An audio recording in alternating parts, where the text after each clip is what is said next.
Hi, this is Sandhya Rathore. Welcome back to my channel. तो आज की स्टोरी का नाम है एल्सा की करामाती भविष्यवाणी।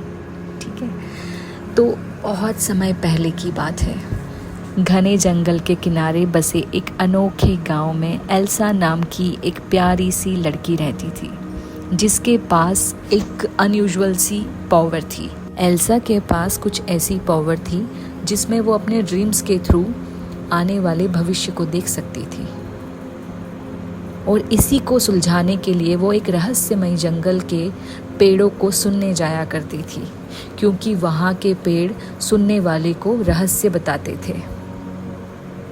एक रात एल्सा को एक भयानक सपना आया, जिसमें उसने देखा कि उसका गांव एक क्रोधित जल आत्मा के प्रकोप के कारण मूसलाधार बाढ़ में डूबा हुआ है।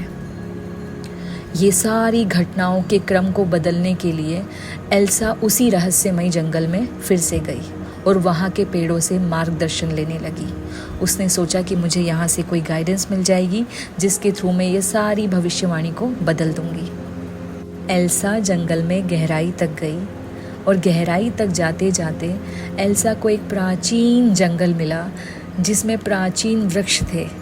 उनकी जड़ें धरती की गहराइयों तक फैली हुई थी।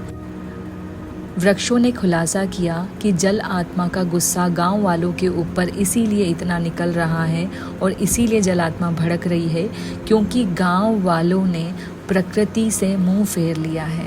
वृक्षों ने बताया कि आत्मा को प्रसन्न करने के लिए एल्सा को दुर्लभ जड़ी बूटियां इकट्ठी करनी होंगी और जंगल की सफाई करनी होगी।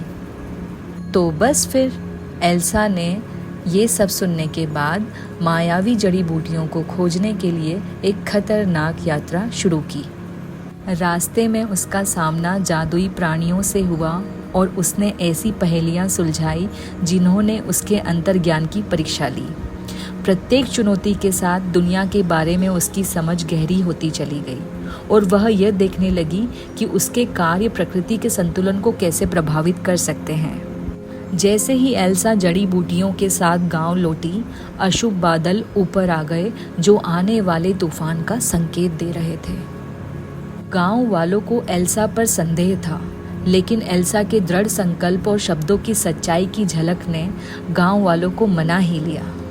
प्राचीन वृक्षों की निगरानी में एल्सा ने गांव वालों के साथ मिलकर जंगल की सफाई की शुरुआत की। उन्होंने साथ में मिलकर दुर्लभ जड़ी बूटियां लगाई, प्रकृति की रक्षा के लिए संकल्प लिया। जैसे ही उन्होंने ऐसा किया, जल आत्मा का क्रोध कम होने लगा और तूफान के भी बादल हटने लगे।